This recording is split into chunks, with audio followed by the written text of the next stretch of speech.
Hello everyone, इस video में हम बात करेंगे interference by division of amplitude, that is your unit number 2। हमने यूनिट नंबर 1 में क्या किया था? यूनिट नंबर 1 में हमने पढ़ा था interference by division of wave front. वहाँ हमने वेव फ्रंट को डिवाइड करके इंटरफेरेंस पैटर्न को ऑब्टेन किया था। ठीक है, यहाँ हम एम्पलीट्यूड की डिवीजन करेंगे। ठीक है, वहाँ आप ये यंग डबल स्लिट एक्सपेरिमेंट करते थे। यंग डबल स्लिट एक्सपेरिमेंट में ये आपके पास एक स्लिट होती थी।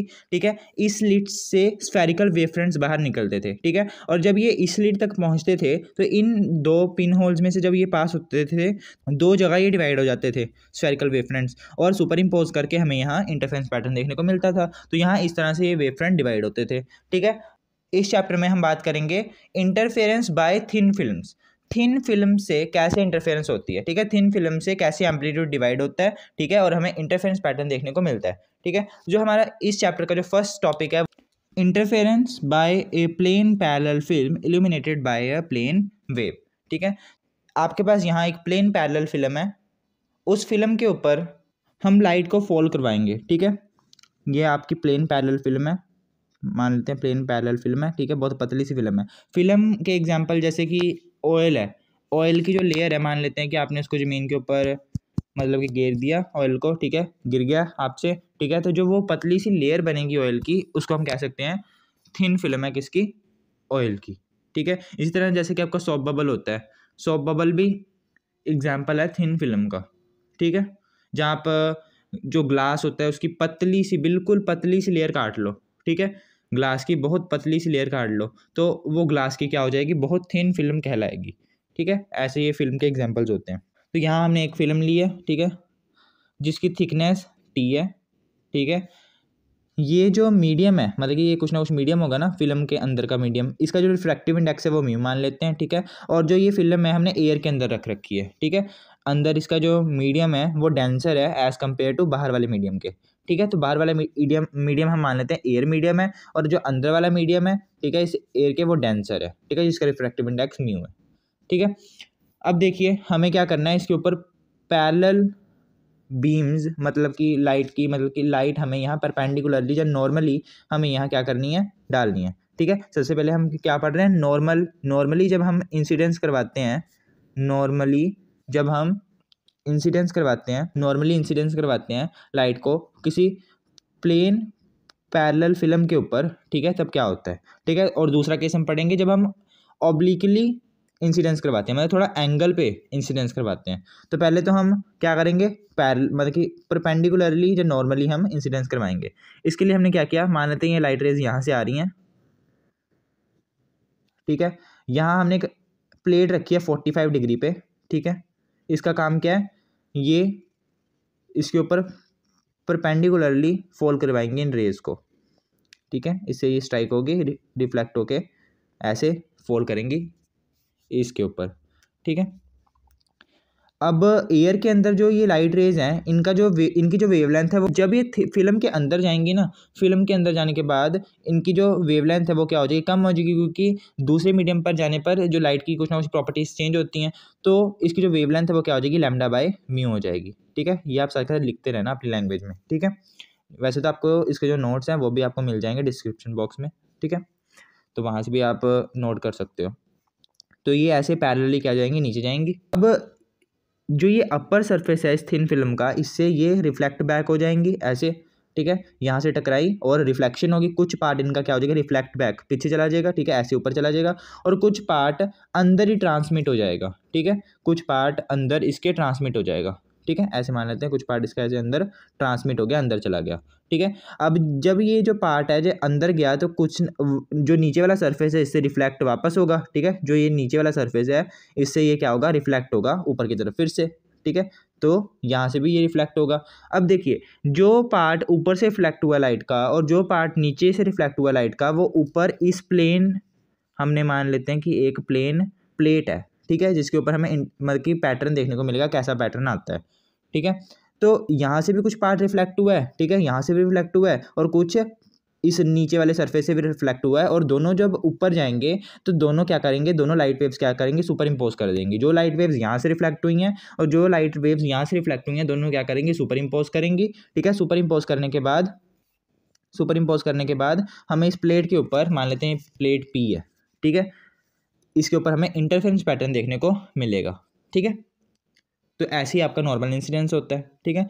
अब हम बात करते हैं पाथ डिफरेंस की। पाथ डिफरेंस मतलब कब हमें जो ये दोनों लाइट्स जो वेव्स हैं, जो दोनों ये लाइट वेव्स हैं, ठीक है, इनसे हमें कब ब्राइट बैंड मिलेगा, कब डार्क बैंड मिलेगा, ठीक है। तो वो किसके ऊपर डिपेंड करता है, ये दोनों जो लाइट वेव्स हैं, जो यहाँ से रिफ्लेक्ट हुई है और जो यहाँ से रिफ्लेक्ट हुई है, इन दोनों में पाथ डिफरेंस कितना है इसके ऊपर डिपेंड करता है, ठीक है जी। आप देखो एक लाइट तो इस सरफेस से रिफ्लेक्ट हुई, ठीक है, एक लाइट वेव्स मतलब जो है वो इस सरफेस से रिफ्लेक्ट हुई, ठीक है। जो लाइट रेज इस सरफेस से रिफ्लेक्ट हुई हैं उनका जो मैं पाथ मतलब कि इनका पाथ निकालता हूँ मैं, ठीक है, फिल्म के अंदर उन्होंने कितना पाथ ट्रैवल किया। जो लाइट रेज यहाँ से रिफ्लेक्ट हुई हैं उन्होंने कुछ एक्स्ट्रा पाथ ट्रैवल किया ना इन लाइट के मुकाबले, ये तो यहीं से वापस चलेगी, पर जो लाइट वेव यहाँ से रिफ्लेक्ट हुई हैं वो इनको अंदर आना पड़ा, फिर अंदर से फिर वापस जाना पड़ा, ठीक है। तो हमारा जो हम ऑप्टिकल पाथ जो निकालते हैं, ऑप्टिकल पाथ हमारा क्या होता है, ऑप्टिकल पाथ इसका क्या फॉर्मूला होता है, ऑप्टिकल पाथ जो हम निकालते हैं इसका क्या फॉर्मूला होता है, एक्चुअल पाथ। एक्चुअल पाथ कितना है जो हम देख सकते हैं, ये देखिए टी है ना, इसकी थिकनेस टी है, मतलब इन्होंने यहाँ से यहाँ तक टी डिस्टेंस ट्रैवल किया है, टी थिक मतलब कि जितना एक्चुअल पाथ ट्रैवल किया है इनटू जिस मीडियम के अंदर गए थे वो उसका रिफ्रैक्टिव इंडेक्स कितना म्यू है, टी इंटू म्यू, ठीक है। तो ऑप्टिकल पाथ कितना ट्रैवल किया है, म्यू टी, ठीक है। तो म्यू टी तो इनको आने में लगा, ठीक है, और यहाँ से रिफ्लेक्ट होके वापस जाने में भी लगा, तो प्लस म्यू टी एक और, ठीक है। तो ये आ गया 2 म्यू टी, कितना आ गया 2 म्यू टी, ठीक है। इसका मतलब जो लाइट रे है, कौन सी लाइट रे, जो यहाँ से रिफ्लेक्ट हुई है, जो लाइट रेज यहाँ से रिफ्लेक्ट हुई हैं उन्होंने इन लाइट रेज से जो यहाँ से रिफ्लेक्ट हुई हैं उनसे 2 म्यू टी पाथ ज़्यादा ट्रैवल किया है, ठीक है। इसका मतलब जो लाइट रेज यहाँ से रिफ्लेक्ट हुई हैं, जो लाइट रेज यहाँ से रिफ्लेक्ट हुई हैं, इन दोनों में जो पाथ का डिफरेंस है वो कितना है 2 म्यू टी, क्योंकि जो लाइट रेज यहाँ से रिफ्लेक्ट हुई हैं उन्होंने ज़्यादा पाथ ट्रैवल किया है 2 म्यू टी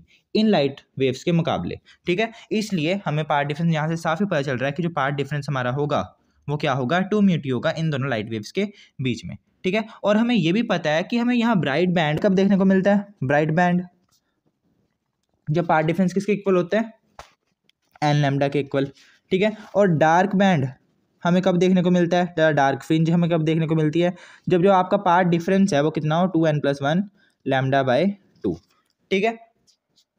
पर आप देख सकते हैं कि जो लाइट वेव्स अपर सरफेस से रिफ्लेक्ट हुई हैं, अपर सरफेस से जो लाइट रेज रिफ्लेक्ट हुई हैं वो पाई का फेस डिफरेंस, जहाँ हम कह सकते हैं लैम्डा बाय 2 का पाथ डिफरेंस सफ़र करेंगी। क्यों, क्योंकि ये हमारा कौन सा मीडियम है, ये वाला हमारा डेंसर मीडियम है, और हमने स्टोक्स लॉ में पढ़ा था कि जब लाइट वेव्स डेंसर मीडियम से रिफ्लेक्ट होती हैं तो वो कुछ ना कुछ फेस चेंज को सफ़र करती हैं, और वो फेस चेंज कितना होता है पाई का, जो पाई का फेस चेंज है तो पाथ कितना चेंज होगा लैम्डा बाय 2 का, ठीक है। इसका मतलब इन्होंने जो ये लाइट वेव्स है इन्होंने कुछ लैम्डा बाय 2 पाथ और ट्रैवल किया है, ठीक है, लैम्डा बाय 2 पाथ और ट्रैवल किया, ठीक है। इसका मतलब कि हमारा जो पाथ डिफरेंस आ जाएगा, पाथ डिफरेंस ब्राइट बैंड के केस में वो N lambda plus lambda by 2 आ जाएगा, लैम्डा बाय 2 एडिशनल पाथ उन्होंने ट्रैवल किया है, ठीक है। तो यहाँ से हमारी कंडीशन क्या बन गई, यहाँ से मैं 2n को कॉमन ले लूँ तो 2n+1 इंटू लैम्डा बाय 2,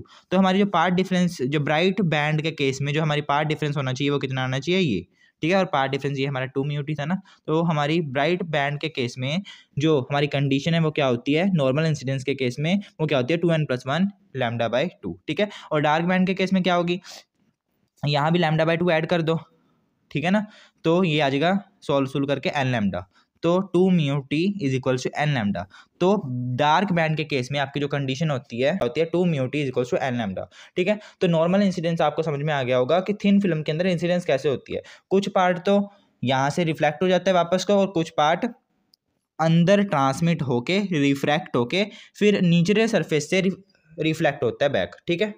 और नॉर्मल इंसिडेंस के केस में हमने ब्राइट बैंड जहाँ कंस्ट्रक्टिव इंटरफेरेंस होने की क्या कंडीशन निकाल ली है, 2 mu T is equals to 2n+1 lambda by 2। एक तो 2 म्यू टी वो वाला पाथ है जो हमने देखा कैलकुलेट किया ऑप्टिकल पाथ, ठीक है। एक पाथ वो, ठीक है, जब हमें ब्राइट बैंड मिल सकता है, ठीक है, पाथ डिफरेंस वो, और पार्ट डिफरेंस एक वो जब हमें डार्क बैंड मिलेगा, ठीक है। तो वो हमने इक्वेट कर दिया। ब्राइट फ्रिंज हमें कब मिलेगी, जब पार्ट डिफरेंस इसके इक्वल होगा, ठीक है। और डार्क बैंड हमें तो कब मिलेगा, जब डार्क फ्रिंज हमें कब मिलेगी, जब हमारा जो पार्ट डिफरेंस है वो इसके इक्वल होगा, एन लैम्डा के इक्वल, ठीक है। तो ये नॉर्मल इंसिडेंस का केस, ठीक है। अब सेकंड केस पढ़ते हैं, ऑब्लिक इंसिडेंस।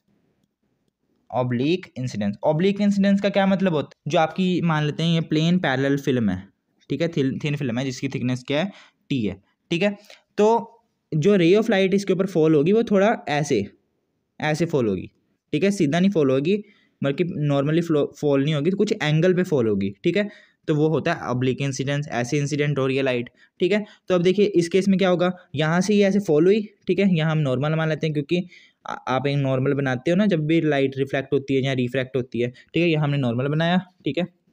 यहाँ से कुछ लाइट तो ऐसे क्या होगी, रिफ्लेक्ट होगी, ठीक है, और कुछ पार्ट इसका अंदर की तरफ रिफ्रैक्ट हो गया, मतलब कि ट्रांसमिट हो गया, ठीक है। अब कुछ पार्ट क्या होगा, इस सरफेस से भी रिफ्लेक्ट होगा, है ना, इस सरफेस भी कुछ ना कुछ पार्ट रिफ्लेक्ट होगा, ऊपर को जाएगा, ठीक है। और इस सरफेस से अब फिर से रिफ्रैक्शन होगी, ऊपर की तरफ ट्रांसमिशन होगी, ऊपर की तरफ, तो ऐसे ये ट्रांसमिट हो गया पार्ट, ठीक है। तो ऐसे ऑब्लिक इंसिडेंस पे ऐसे जो लाइट्स हैं वो ट्रांसमिट होती हैं, ठीक है। और यहाँ हम मान लेते हैं कोई प्लेट है, ये दोनों जो लाइट वेव्स हैं, अभी तो हमने एक एक रे दिखाई है ना, तो यहाँ तो कितनी रेज आ रही होंगी और ऐसे जाएंगी, कितनी रेज आएंगी यहाँ से, मतलब कि यहाँ से क्या होगा, ट्रांसमिशन होगा, ठीक है, यहाँ से रिफ्लेक्शन होगा, फिर ऊपर से ट्रांसमिशन होगा, ऐसे मतलब कितनी रेज ऐसे जाएंगी ना, एक तो रे ये वाली जो ऊपर से रिफ्लेक्ट हो रही है, एक तो रे ये वाली जो नीचे से रिफ्लेक्ट हो रही है, दोनों रेज क्या होंगी, सुपर इम्पोज करेंगे एक दूसरे के ऊपर, और हमें यहाँ इंटरफेरेंस पैटर्न देखने को मिलेगा, ठीक है। तो यही होता है आपका ऑब्लिक इंसिडेंस, ठीक है।